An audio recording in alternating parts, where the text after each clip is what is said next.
I am truly blessed. For me, the past, the present, and the future is female. My mother is 84 years old, and she has a bachelor's degree and a master's degree in sociology. She played table tennis for the state of Maharashtra in the 50s. Although she had 2 boys in an era where everybody was dying for a boy, she begged my father to have a 3rd child because she said she wanted a girl. My mother-in-law was an OBGYN and part of the fellow of the Royal College of Obstet and Gynecologists. She slowed down her career so that she could support me when I had my career going and my 2 young children.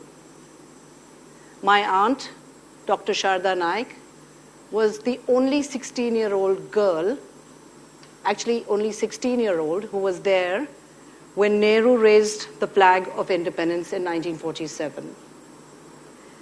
Let me talk to you about the men in my life. My father started the Electronic City. Today it is the Silicon Valley of India, which has helped thousands and thousands of entrepreneurs really flourish. He died when I was 22 years old.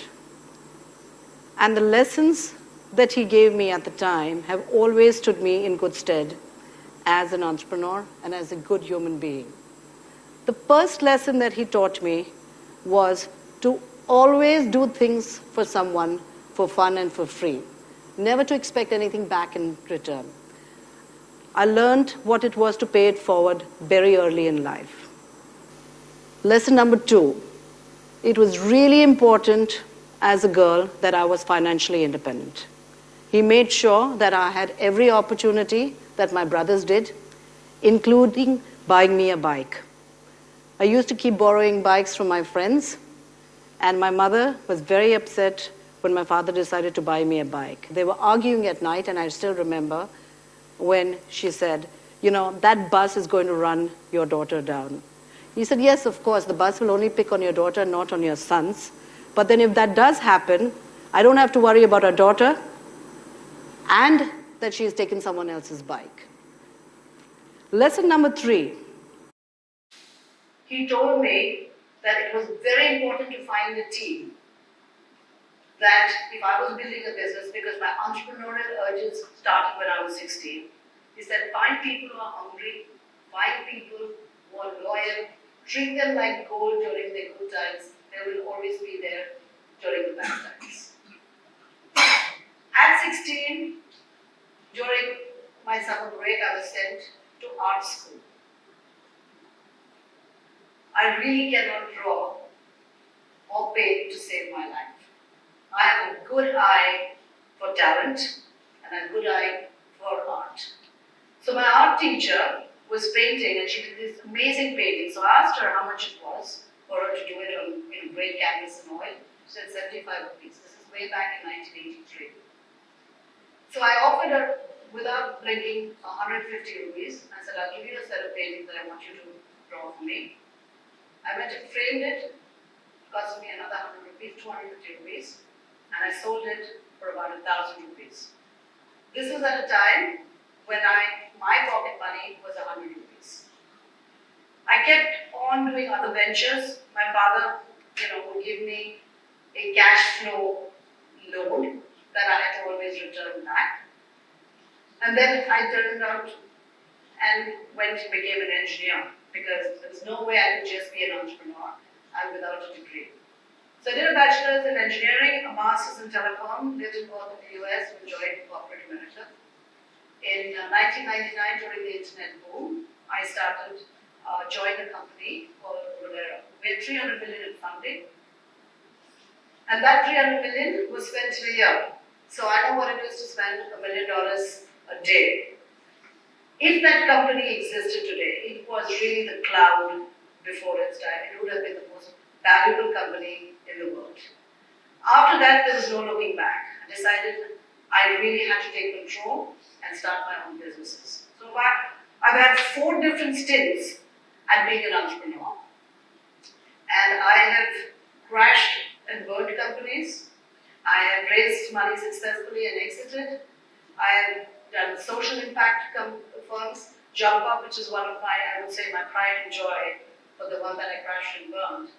Really worked with tier 2, tier 3 city students, because when I was hiring people, I realized for every 100 students that we hired, only 3 were selected. 97 did not get a job. And it really bothered me that there were so many educated but unemployed youth in this country. So I went and spoke to all the MNCs, Accenture, EY, KPMG, IBM, and told them, why do you keep going to only the best universities to hire? What if I gave you people who were really talented? We would train them with job skills and bring them into the workforce. It was the most rewarding time of my life. I still remember there was a kid who came to me and said, I'm a 5th generation butcher, and I'm the first one who's been educated. I have a ticket here, I've joined Deutsche Bank, and I'm being sent to London. And I have no idea what I need to take with me. So I sat with him and a group of 10 kids, taught them what it was to go to London, how to eat with a fork and knife, took them to a restaurant, and then made sure that they had all the right clothes that they wanted. Their entire family of about 100 went to see him off. I worked with army veterans, the people who take a bullet for us. When they finish their career, they don't get jobs. So we trained them so that they could find jobs, not just as security guards, but much more in the logistics business, where their operational skills could be used. 5 years ago, I realized that I had been very blessed with the kind of mentors that were out there who supported me in my career. And I was on a panel at NASCOM on a jury looking in terms of selecting people for their warehouse, and realized that less than 1% of the applicants were female founders. Now that bothered me. Was it that India didn't have female founders, or, were there female founders who weren't coming in? It also struck me that all investors at the time, probably 90+%, were male. So as a result, they invested in male founders. So I spoke to a bunch of friends and we said, let's create a fund to invest in female founders. But what we realized is that it wasn't the money that female founders required. It really was the mentoring, it really was the network, it was really a place where they could ask questions, whether it was about their business or if it was about their children and what they needed to do. So today we have, I would say, a very, very powerful platform, SonderConnect, where we work with founders across different regions and different kinds of industries. We have PhDs who've created cancer diagnostic markers. We have a space scientist who wants to send 200 satellites up for the last mile connectivity. We have AI-based styling services and varied businesses with super smart founders. The platform gives them a way where they can have access to some of the most powerful people in the network, in the ecosystem, who opens doors for them. After 17 years of being an entrepreneur, I decided that I'd go back into the corporate world. When I'd made the announcement, there were 5 W's that people, came back and expressed. The first one was what. The second one was why. The third one was when. Fourth was where. And the fifth one was wow. They couldn't believe that after 17 years of being an entrepreneur, I'd go back to the corporate world. I couldn't believe that I would go back into the corporate world. But my role is, again, very focused on startups. I cover the Middle East. I cover the South Asian countries. And everywhere I go, I make sure that I engage with female founders. In Pakistan, I met with female founders. I met with 2 young doctors who started a company called Sehat Khani. Apparently, they female doctors in Pakistan are called doctor brides because if they were doctors, they got better husbands, and then they would stop working. So these two female doctors decided they needed to bring back the other female doctors into the workforce because they were not allowed to go outside, created a telemedicine platform, and today take care of providing first level of medical support into the rural areas. Shohoj is the ride share of Bangladesh. Malia, who is the founder, raised over $30 million and today is running a very, very successful business. In Egypt, there are female founders. And as I look at what I'm going to be doing for the rest of my life, I realize that when we as women strive for equality, the best way is to get women financially independent. The best way is to get them to be the bosses that they are. The best way is for them to create employment.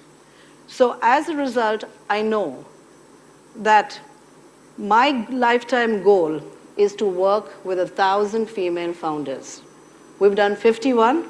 We do about 20 a year, which looks like I'll be around for the next 50. I'm not quite sure. My children will want me till 102. But having said that, I do know every waking minute that any time I find a female founder needs help, I make sure that she gets every bit of support, not just from me, from people around me. For each of you here today, I think it's extremely important, whether it's he for she, which the UN talks about. I say it's she for she, right? We need to be the ones who can make that change. We need to be the ones to empower the women.